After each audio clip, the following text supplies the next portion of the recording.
Imagine you are 4 years old. You don't even know how to tie your shoes yet, but someone puts you in a stone room with iron bars on the windows and tells you that this is where you will spend the rest of your life. No playing outside, no running through fields, no choosing your own future. Just prayers, silence, and obedience until you die. That was the real life of a little girl named Catalina de Erauso, born in the Basque country of Spain in the late 1500s. For her, the world had already decided everything. She would become a nun, marry Jesus, and never see a battlefield, never hold a sword, never sail across an ocean. End of story. But here is the thing about Catalina. She refused to read the last page of her own book. At 15 years old, she did something so insane, so dangerous, that if anyone had caught her, they would have burned her alive. She tore off her nun's habit, cut off her long hair with a pair of scissors, put on her dead brother's clothes, and simply walked out the monastery gate. Nobody stopped her. Why would they? They saw a young man leaving, not a runaway nun. What followed was a life so wild that it sounds like a Hollywood movie written by a crazy person. She became a soldier, a killer, a fugitive.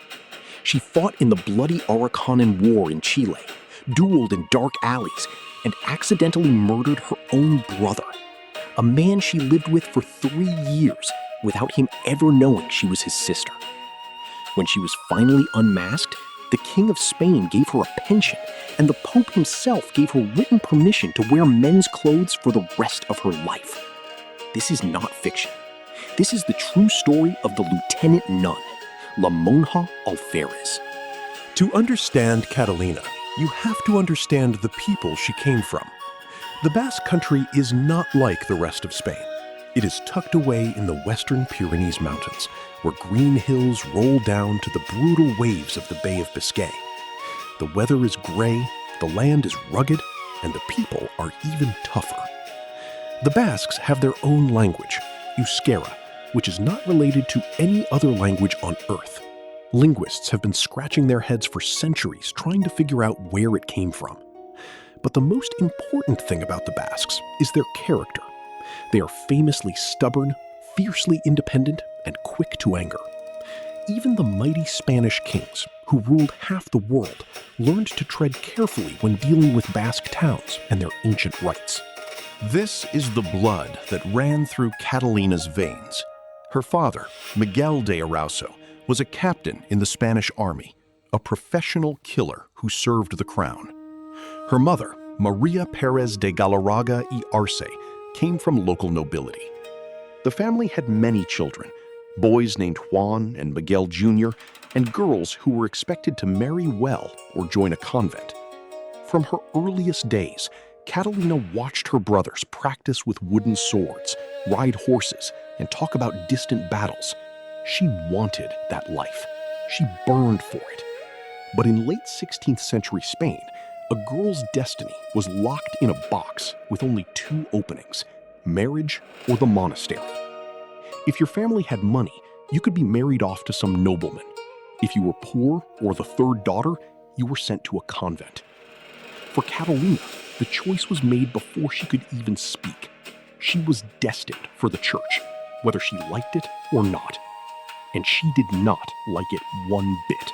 So at the age of 4 years old, when most children are learning to play with toys and annoying their older siblings, Catalina de Erauso was marched through the gates of the Dominican convent of San Sebastian el Antiguo. Her own aunt was the abbess, which meant the family had connections inside. But that did not make the place any less of a prison. Imagine a 4-year-old girl waking up before dawn to chant prayers in Latin, a language she did not understand. Imagine her eating bland food in silence, forbidden to run or shout or climb trees.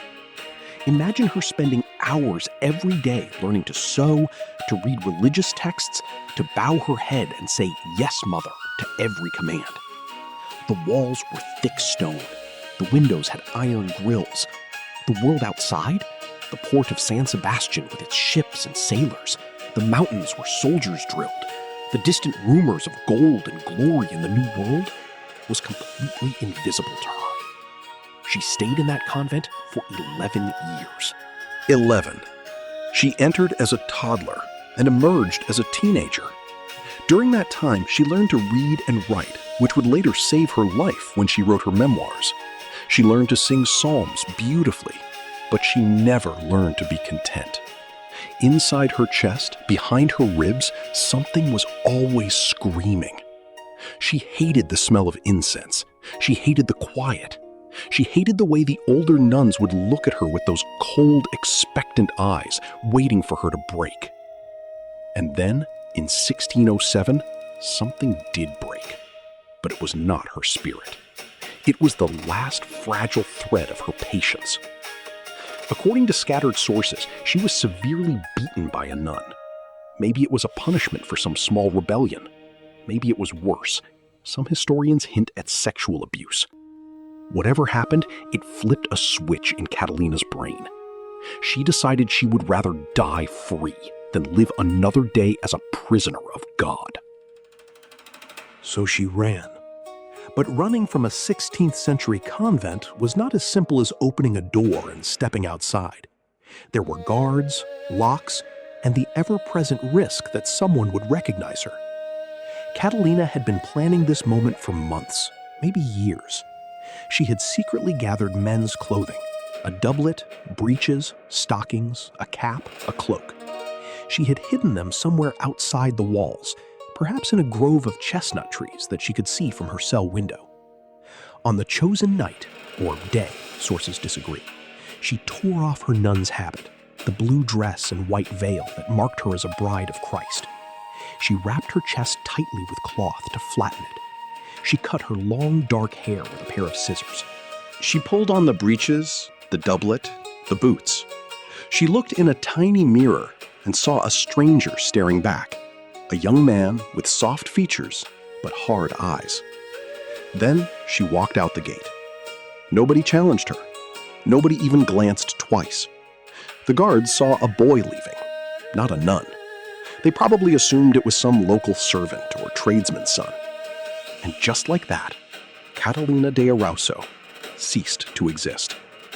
In her place stood Francisco de Loyola, a name she chose to honor St. Ignatius Loyola, the founder of the Jesuits. She was 15 years old. She had no money, no papers, no friends, no plan. She had never lived outside the convent walls. She had never spoken to a man as a man. She had no idea how to find food, shelter, or work. But she had something that most people never develop, an absolute burning certainty that she would rather die on her feet than live on her knees. Over the next 3 years, she would wander across Spain, changing names and cities, learning to spit and curse and swagger like a soldier. She would discover that the world is both crueler and kinder than she imagined. But most importantly, she would learn that the greatest disguise is not the clothes you wear. It is the story you tell yourself until you believe it. For 3 years, Catalina, now calling herself Francisco de Loyola, wandered the dusty roads and crowded cities of Spain. She worked as a page, a servant, a helper in shops. She moved from Pamplona to Logroño to Zaragoza to Barcelona to Valladolid, never staying in one place long enough for anyone to get curious. She learned the most important lesson of her new life. Men are not as observant as they think. A low voice, a confident walk, a hand resting on the hilt of a fake sword, these small details were enough to convince almost everyone. She also learned that being a young man meant constant danger. Street brawls were common. Men settled arguments with knives. She had to fight, and she discovered that the years of pent-up rage from the convent made her a terrifying opponent. She won more fights than she lost. She also discovered that women were attracted to her. In her memoirs, written decades later, she recounts a particularly awkward situation while working for a rich merchant named Diego de Solares. There were 2 young women in the house, sisters of the merchant's wife, and they both took a liking to the handsome young servant. Catalina, playing the role of a flirtatious teenage boy, would reserve with them and tease them, especially one who became attached to me. One day, the girl was combing Catalina's hair while Catalina lay with her head in the girl's lap, and Catalina's hand wandered between the girl's legs. The master of the house walked in and caught them. Catalina was fired on the spot. Notice what is happening here. She is not just dressing as a man, she is living as a man. She is flirting, touching, experiencing desire on her own terms. But the most incredible moment of these Spanish wanderings came when she got a job as a cabin boy on a ship. The captain of that ship was her own uncle, Esteban de Eguino, her father's brother. He looked right at her, spoke to her, ordered her around, and never once recognized his niece. She worked for him for months. She ate at the same table, she called him sir, and he never knew. That is how complete her transformation was, not just in appearance, but in her very being. All this time, Catalina had one dream that burned brighter than all others: America, the New World. In the early 1600s, the Spanish Empire controlled a vast swath of the Americas, from what is now Florida down to Chile and Argentina. But control was a fragile thing.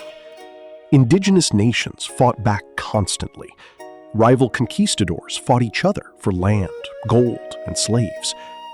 The great Aztec and Inca empires had been crushed, but their people had not forgotten how to resist.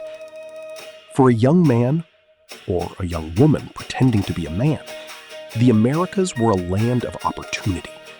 There were no nosy neighbors asking about your past, no family members who might recognize you, just endless jungles, towering mountains, and the constant promise of violence and wealth. Catalina signed onto a ship bound for Peru.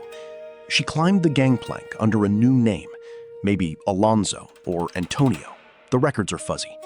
She stood at the railing as Spain disappeared behind her, swallowed by the gray Atlantic. For the first time in her life, there were no stone walls, no iron bars, no bells calling her to pray. Just the endless ocean, the salt wind, and the terrifying freedom of a person who has burned all bridges behind her. The voyage took months. Ships were overcrowded, disease was common, and storms could send you to the bottom of the sea without warning.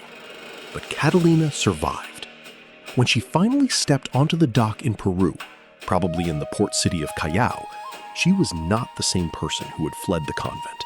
She was harder, more confident, more dangerous. She had killed at least one man already. She had learned to drink, gamble, and lie without flinching. She was ready for whatever the New World would throw at her.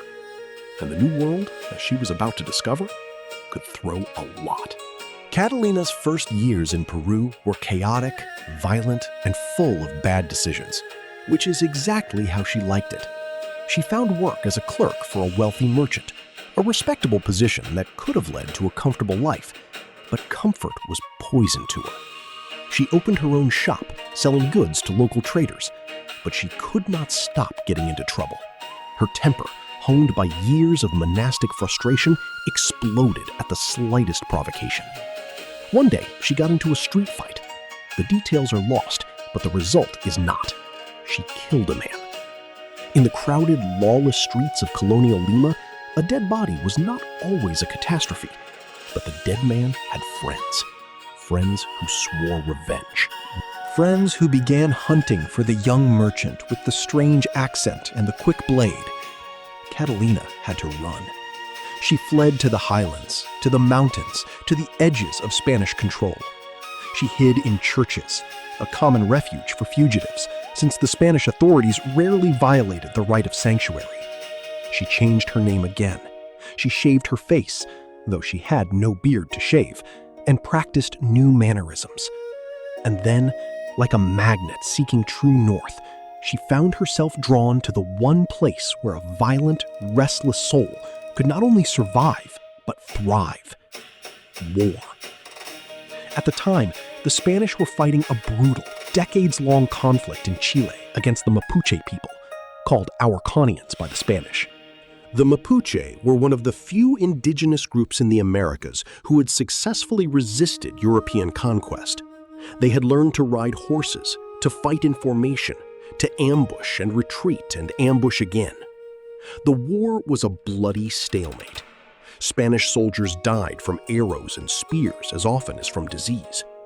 This was where Catalina wanted to be. Not in a shop counting coins, not in a church praying for forgiveness, but on a battlefield with a sword in her hand and blood on her boots. She enlisted in the army under another new name, Alonso Diaz Ramirez de Guzman. She was no longer a runaway nun, no longer a merchant. She was a soldier of the Spanish crown.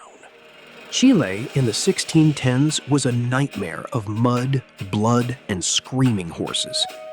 The Spanish army lived in a string of forts along the Biobío River, the de facto border between the empire and the independent Mapuche lands. Every day was a grind of patrols, ambushes, and skirmishes. Men died in their sleep from Mapuche raiders who slipped through the wire. They died from infected wounds. They died from dysentery and typhus. But Catalina, now Alonso, thrived. She was faster than most men, more agile, and driven by a fury that came from somewhere deep.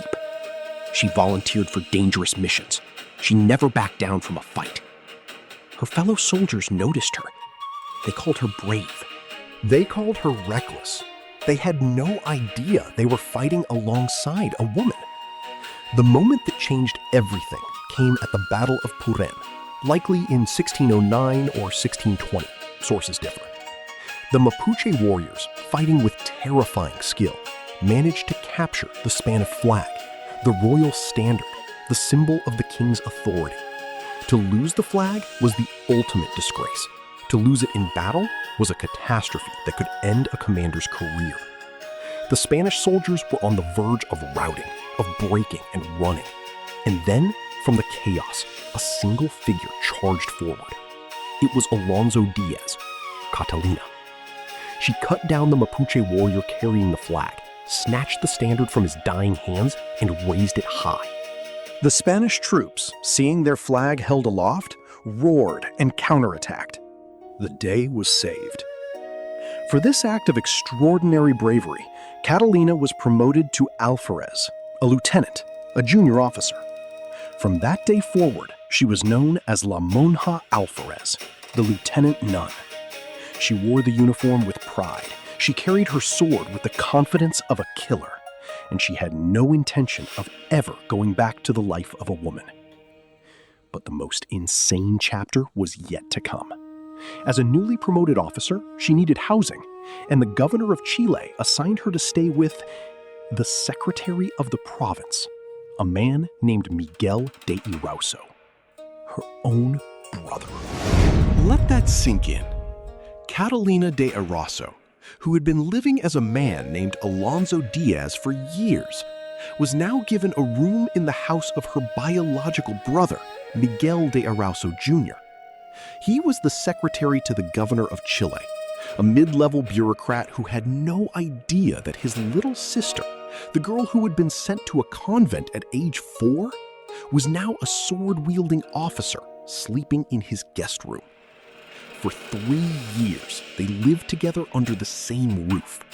3 years of breakfasts, dinners, late-night conversations over wine. 3 years of Miguel complaining about his job, talking about their parents, reminiscing about their childhood in the Basque Country. A childhood that Catalina remembered but could never acknowledge. She had to bite her tongue every single day. She had to laugh at his jokes, listen to his stories, and pretend she was just another soldier. She had to watch her every move, the way she sat, the way she ate, the way she held her cup.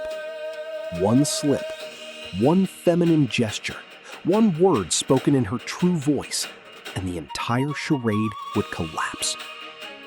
What was she feeling during those 3 years? Her memoirs are frustratingly silent on the matter. She does not write about love or guilt or nostalgia. She writes about actions. But we can imagine the constant pressure. Imagine sitting across from your brother, someone who knew you when you were a little girl in braids, and watching his eyes slide right over your face without recognition. Was there a part of her that wanted to scream, "It's me! It's Catalina! I'm alive!" Probably. But she did not. She stayed in character. She kept her secret. And then, in 1615, everything went catastrophically wrong. She agreed to act as a second in a duel. Seconds were the backup fighters, the ones who stepped in if the main duelist was killed or wounded. The duel was fought at night, in the dark, in the chaotic confusion of a back alley. Swords clashed, men grunted and fell. And at some point, Catalina lunged and ran her blade through her opponent's heart. She bent over to see the face of the man she had just killed. It was her brother, Miguel. The death of Miguel de Erauso at his own sister's hand is the darkest moment in Catalina's story. Some sources claim that Miguel recognized her in his final seconds. They say he looked up at the face of the man who had just stabbed him, the man he had lived with for 3 years, and something clicked. "You are my sister," he whispered. And then he died. Whether that really happened or not, we will never know. But we know what happened next. Catalina, covered in her brother's blood, realized that her life in Chile was over.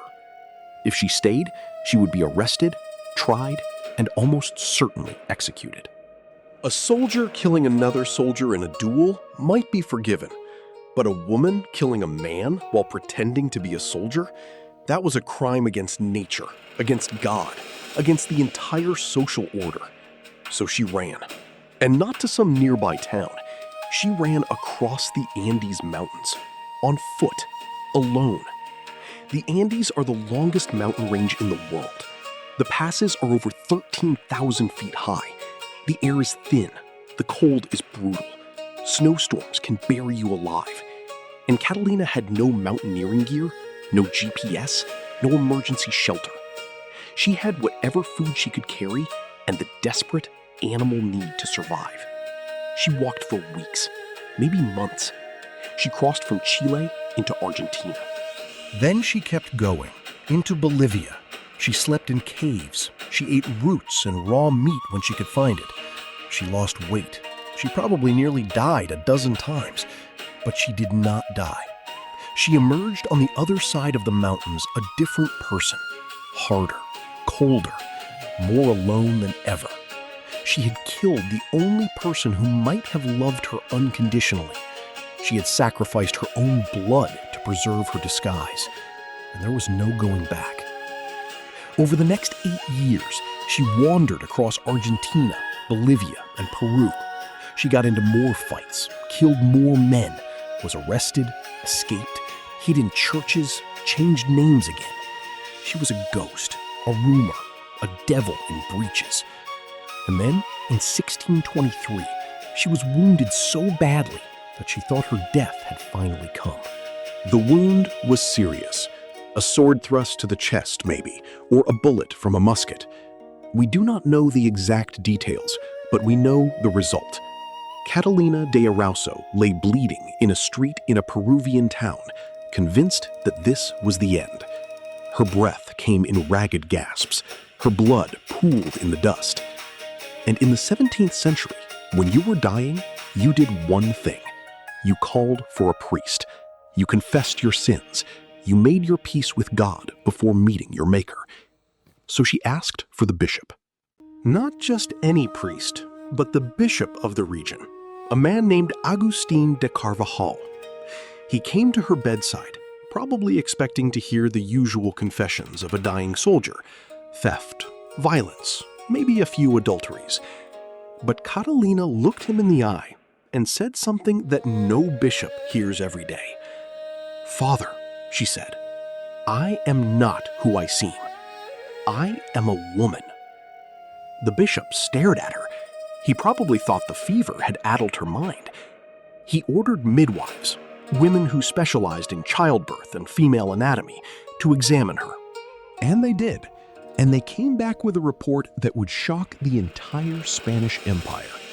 Yes, the dying soldier was biologically female. And more than that, despite 20 years of living in camps, barrooms, and brothels, despite fighting in wars and betting women and brawling in alleys, she was still a virgin. Her hymen was intact. This detail, bizarre as it sounds, was the key to her survival. In the hyper-religious, honor-obsessed world of 17th century Spain, a woman who was unchaste was a fallen woman, a whore, a creature to be despised. But a virgin? A virgin could be a saint. A virgin could be a miracle. A virgin who had fought as a soldier for 2 decades and never been defiled? That was not a criminal. That was a wonder. Bishop Carvajal did not have her arrested. He did not hand her over to the Inquisition. Instead, he protected her. He placed her in a convent, irony of ironies, but not as a prisoner, as a guest. He gave her time to heal. And while she healed, the news began to spread. A nun who had escaped and become a soldier? A woman who had killed men and yet remained pure? It was the talk of the entire colony. Word traveled by ship to Spain. And in Spain, a young king named Philip IV leaned forward in his throne and said, "I want to meet her." In 1624, after more than 2 decades in the New World, Catalina de Erauso boarded a ship back to Spain. She was not the same person who had left as a frightened teenage fugitive. She was now a famous, or infamous, public figure. When her ship docked in Seville, crowds gathered on the docks just to catch a glimpse of her.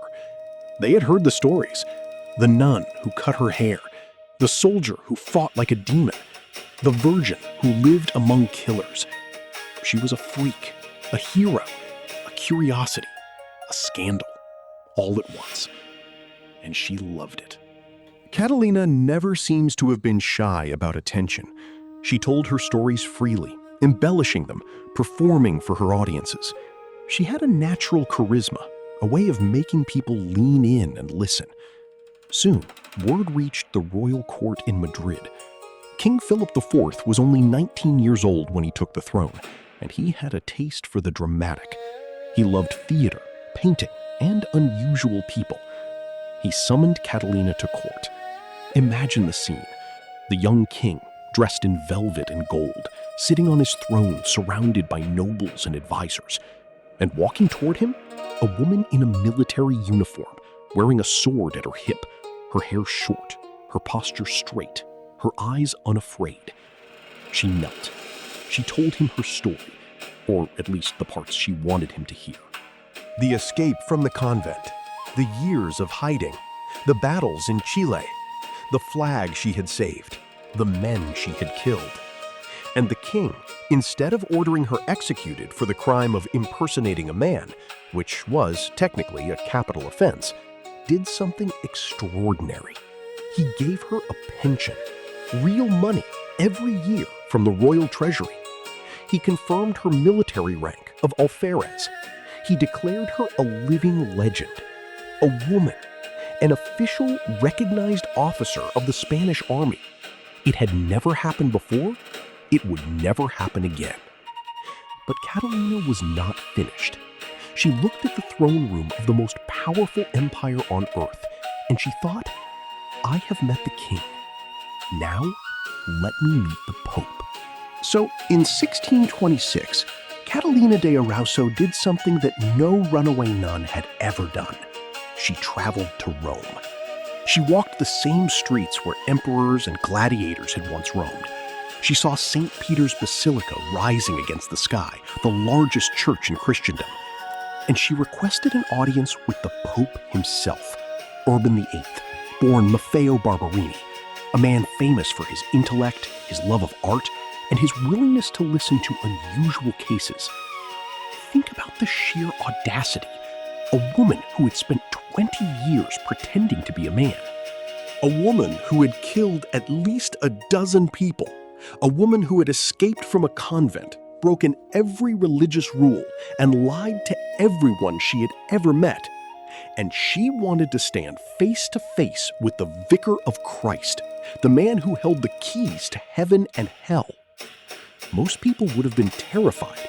Catalina walked in like she owned the place. She knelt before the Pope. She told him her story, the same story that had captivated the king. But this time, she asked for something specific. She asked for permission. Permission to keep wearing men's clothes for the rest of her life. Let that sink in. The Bible is very clear on this point. Deuteronomy chapter 22, verse 5 says, "A woman shall not wear a man's garment, nor shall a man put on a woman's cloak. For whoever does these things is an abomination to the Lord your God." It is right there, in black and white. Catalina was asking the Pope to declare that an abomination was actually okay, at least for her. And Pope Urban VIII listened. He listened to the whole story. He heard how she had preserved her virginity through 2 decades of war. He heard how she had never denied Christ, how she had confessed her sins, how she had sought forgiveness. And he made a decision that still echoes through history. He gave her the license, the written permission. "You may wear men's clothing," he said, "without sin. But one condition: no more killing." That was it. The Pope himself had blessed her life as a man. She walked out of the Vatican wearing her military uniform, and no one could say a word against her. Sometime between 1625 and 1628, a portrait was painted of Catalina de Erauso. The artist is now believed to be Juan van der Hammen, though some scholars still credit Francisco Pacheco. The painting shows a young person in military dress, a dark doublet, a white collar, a flowing cape, a wide-brimmed hat with a feather. The face is smooth, almost delicate, but the eyes are hard and direct. One hand rests on a cane, or perhaps the pommel of a sword. The overall impression is confident, masculine, and slightly dangerous. This portrait is remarkable for many reasons, but especially because it may be the first transgender portrait in Western art. In 2023, it was displayed at the 35th Sao Paulo Biennale, where curators described it exactly that way. Here, captured in oil paint, is a person who was born female, lived as male, and received official approval from both king and pope. After her Roman triumph, Catalina did not retire to a quiet life of prayer. She went back to America, but this time, not as a soldier. She returned to New Spain, modern-day Mexico, under yet another name, Antonio de Erauso. She became a businessman. Specifically, she became a muleteer, running a transport service between Mexico City and the Atlantic port of Veracruz. This was dangerous, difficult work. The roads crossed mountains and jungles, bandits lurked in the passes, mules died of exhaustion or disease. But Catalina had crossed the Andes alone. This was nothing. For 20 years, from 1630 to 1650, she lived quietly, peacefully, almost invisibly. She wore men's clothes with the Pope's blessing. She called herself Antonio. She ran her business. She paid her taxes. She had relationships with women, though the records are vague. And she died. In 1650, in the small town of Cotaxtla, Mexico, Catalina de Erauso, Antonio de Erauso, passed away. She was about 58 years old. She died in her men's clothing, on her own terms, with a clean conscience. Before she died, Catalina wrote her autobiography. It is called Historia de la Monja Alférez, Catalina de Erauso, escrita por ella misma. The story of the lieutenant nun, Catalina de Erauso, written by herself. The manuscript was not published until 1829, nearly 2 centuries after her death. But when it finally appeared, it became a sensation. The book is unlike almost anything else from its era. It is fast, brutal, and unapologetic. Catalina does not spend pages agonizing over her feelings or begging for forgiveness. She just tells you what happened. She killed this man. She dueled that officer. She escaped from this prison. She charmed that woman. The prose is lean, almost military. One modern critic said it is long on action and nearly devoid of introspection. That is exactly right. Catalina was a person of action, not reflection. She did not ask herself existential questions about her gender identity. She did not write manifestos about women's rights. She simply lived. And then she wrote about it. Over the centuries, everyone has wanted to claim her for their own. Spanish traditionalists see her as a loyal servant of the crown. Basque nationalists see her as a symbol of their indomitable spirit. Feminists see her as a woman who broke through the patriarchy. Transgender activists see her as a trans man who lived his truth. Lesbian historians see her as a same-sex loving woman. But maybe she resists all these labels. Maybe she was simply Catalina, a unique human being who refused to be imprisoned by anyone's expectations, whether those expectations came from her family, her church, or her society. She was a killer and a hero, a liar and a truth-teller, a fugitive and a respected businesswoman, a nun and a soldier. She was, in the end, herself. And that self, forged in fire and blood and desperate courage, has never been forgotten. Her grave in Kotaxtla has never been found, but her story is told and retold, generation after generation. And that is the truest immortality. So what do we take away from the life of Catalina de Erauso? First, that history is stranger than fiction. If you read her story in a novel, you would roll your eyes. You would say, that's too convenient, that's too dramatic, that would never happen. But it did happen. Every sword fight, every narrow escape, every unbelievable coincidence, it all really happened to a real person who bled real blood and breathed real air. Second, that human identity is more complicated than any checklist. Was Catalina a man trapped in a woman's body? She never said so explicitly, but she lived as a man for more than 20 years, chose a male name, wore male clothes, and died as Antonio. Was she a lesbian? She clearly desired women, but she never called herself that word because it did not exist in her language the way it does in ours. Maybe we do not need to decide. Maybe the point is not to label her, but to learn from her. She taught herself to be free. She broke out of a cage that most people never even try to escape. And she did it in an era when women had almost no rights, no options, no voice. That takes a kind of courage that is almost incomprehensible. Finally, her story reminds us that the past is full of people like her, people who refuse to fit into the neat categories we have invented. They are hiding in old manuscripts, in forgotten court records, in letters and diaries and portraits. They are waiting for us to find them. So keep digging, keep asking questions, keep looking for the Catalinas of the world, the ones who escaped, who fought, who loved, who survived. They are out there, and their stories are just as incredible as this one. Thank you for listening. If you want more tales of history's strangest lives, hit that like button, subscribe, and I will see you in the next video. This has been the story of the Lieutenant Nun. Stay curious. If you are a hunter, subscribe and join the hunt.